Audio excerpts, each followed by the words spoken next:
সুপ্রিয় দর্শক, আসসালামু আলাইকুম। আপনাদেরকে স্বাগত জানাচ্ছি আমাদের নিয়মিত ভিডিওতে। আমরা আগে আপনাদেরকে টিউটোরিয়াল ভিডিওর মাধ্যমে দেখানোর চেষ্টা করতাম কিভাবে আপনি আপনার বিড়ালকে হ্যান্ডেল করবেন, কিভাবে মেডিসিন খাওয়াবেন বা ইত্যাদি, ইত্যাদি। কিন্তু আমরা এই নতুন প্লেলিস্টে আমরা আপনাদেরকে কিভাবে সচেতন করা যায়, কি জিনিস আপনাদের জানা দরকার, কি জিনিস ওদের জন্য মেইনটেইন করা দরকার, কোন রোগ কি কারণে হয় বা রোগ হয়ে গেলে আপনার কি করতে হবে, এগুলো জানার চেষ্টা করব।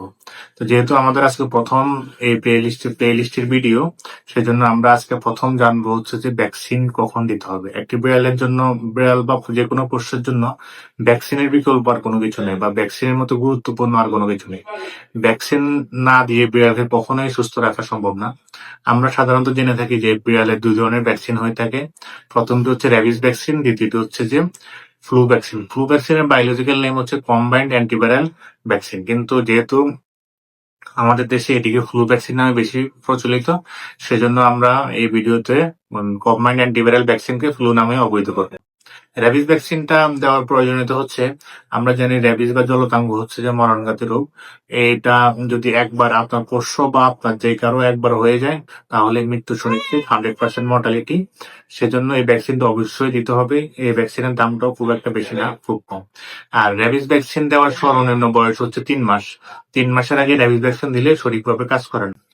র‍্যাবিস ভ্যাকসিনের বুস্টার ডোজ সম্পর্কে যদি আমরা একটু বলি, সেটা হচ্ছে র‍্যাবিস ভ্যাকসিন আপনি যদি ৩ মাস বয়সে দিয়ে থাকেন, এখানে আরেকটা বিষয় উল্লেখ হয়, সেটা হচ্ছে র‍্যাবিস ভ্যাকসিন কিন্তু সর্বনিম্ন বয়স ৩ মাস। কিন্তু আপনি কোনো কারণে ৩ মাস বয়সে দিতে পারেন নাই। ৪ মাস বয়স যখন হয়ে গেছে তখন আপনি অ্যা মনে করেছেন যে আমার তো বিড়ালের ভ্যাকসিন দেওয়া হয়নি, এখন কি করব? তখন কিন্তু সাথে, সাথেই দিতে হবে। মানে সর্বনিম্ন বয়স ৩ মাস ১ম ভ্যাকসিন দেওয়ার, কিন্তু যত বড় হবে তত ইমিডিয়েটলি দিতে হবে। মানে আপনার ১ বছর বয়সে যদি আপনি একটা রাস্তার বিড়াল অ্যাডপশন নেন বা মনে হলো যে না, ওকে বাসায় রাখা যায়, তখন ভ্যাকসিন দিয়ে নিতে হবে ইমিডিয়েটলি। কারণ ওর যদি আগে ভ্যাকসিন দেওয়া থাকে বা না দেওয়া থাকে, আপনার যদি কোনো হিস্ট্রি না থাকে, অবশ্যই ভ্যাকসিন দিয়ে নিতে হবে। আর বুস্টার ডোজের ক্ষেত্রে যদি আমরা বলি, সেটি হচ্ছে যে কিছু কোম্পানি আছে যারা হচ্ছে যে র‍্যাবিস ভ্যাকসিন সাধারণত ৩ মাসে দেওয়ার পরে প্রতি বছর একবার করে সাজেস্ট করে। আবার কিছু কোম্পানি আছে যে একবার দিলে ৩ বছর পর্যন্ত প্রোটেকশন দিয়ে থাকে। তো এটা হচ্ছে আপনি যে কোম্পানিটা বা আপনার ডাক্তার যে কোম্পানিটা দিচ্ছে, নরমালি প্রতিটা ডাক্তারই কার্ড প্রোভাইড করে থাকে। উনারাই বলে দিবে হচ্ছে যে কতদিন পরে আবার আসতে হবে। আর ফ্লু বা কম্বাইন্ড অ্যান্টিভাইরাল ভ্যাকসিন সেটি হচ্ছে দেওয়ার সর্বনিম্ন বয়স হচ্ছে ৬ থেকে ৮ সপ্তাহ। মানে ৬ সপ্তাহ কিন্তু খুব অল্প বয়স। তো আমাদের দেশে সাধারণত ৬ সপ্তাহ বয়সে কেউ দেয় না বা ওনারাও বলে যে ওই ছোট বিড়াল নিতে পারবে কিনা। সেজন্য সাধারণত আমরা ৮ সপ্তাহ বয়স বলি। আর যদি রাউন্ড ফিগার হয় তখন ২ মাস বলে আরকি। তো সেই হিসাবে ফ্লু ভ্যাকসিন দেওয়ার সর্বনিম্ন বয়স আমরা নরমালি মানি রাউন্ড ফিগার হিসেবে ২ মাস বলা হয়। আর ফ্লু ভ্যাকসিন দেওয়ার কয়েকটি নিয়ম আছে। কিছু ভ্যাকসিন আছে, কিছু কোম্পানির ভ্যাকসিন আছে যে ১ম বার দেওয়ার ২১ থেকে ২৮ দিনের মধ্যে সেকেন্ড বুস্টার ডোজ দিতে হয়। এরপর থেকে ১ বছর পর আবার কিছু কোম্পানি আছে যাদের হচ্ছে যে ১ম বার দেওয়ার ২১ থেকে ২৮ দিনের মধ্যে একবার দিতে হয়, মানে সেকেন্ড বুস্টার ডোজ। আর থার্ড বুস্টার ডোজ দিতে হয় হচ্ছে যে ওই দ্বিতীয়বার যে ভ্যাকসিন দিচ্ছেন তারও ১ মাস পর, ৩ বার।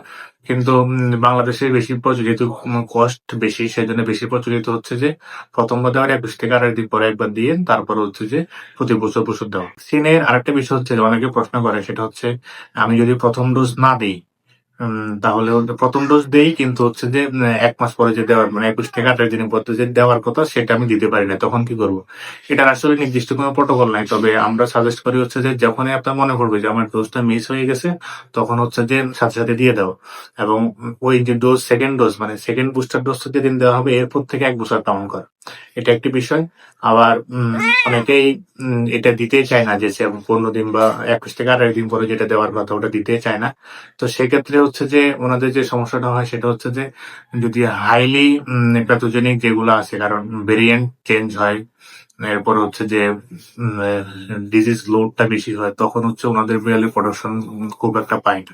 আর এখন আরেকটা বিষয় হচ্ছে, যেহেতু কম্বাইন্ড অ্যান্টিভাইরাল ভ্যাকসিন বলা হয়েছে, এখানে অনেকগুলো রোগের কম্বাইন্ড থাকে। তার মধ্যে অন্যতম আমাদের সবচেয়ে পরিচিত যেটা হচ্ছে যে ফেলাইন প্যানলিউকোপেনিয়া বা ফ্লু নামে যেটা আমরা বেশি পরিচিত, সেটি থাকে। ফেলাইন হার্পিস ভাইরাস থাকে, ফেলাইন কিলসি ভাইরাস থাকে। এই ৩ টা ভাইরাস থাকে। আরেকটা ভ্যাকসিন আছে সিটাকোসিস। ওটা হচ্ছে যে সাধারণত খুব কমই হয়। কিছু, কিছু ভ্যাকসিনে ওটা ইনক্লুড করা থাকে, কিছু, কিছু ভ্যাকসিনে থাকে না। সেজন্য হচ্ছে যে নরমালি ৩ টা ভ্যাকসিনে থাকে ক্যালসিভাইরাস, হার্পিস ভাইরাস আর হচ্ছে ফেলাইন প্যানলিউকোপিনিয়া। আপনারা এই নিয়মে আপনারা হচ্ছে যে আপনাদের বিড়ালকে ভ্যাকসিন করতে পারবেন। আশা করি এভাবে ভ্যাকসিন করলে আপনার বিড়াল সর্বোচ্চ প্রোটেকশন পাবে। সবাইকে ধন্যবাদ। আসসালামু আলাইকুম।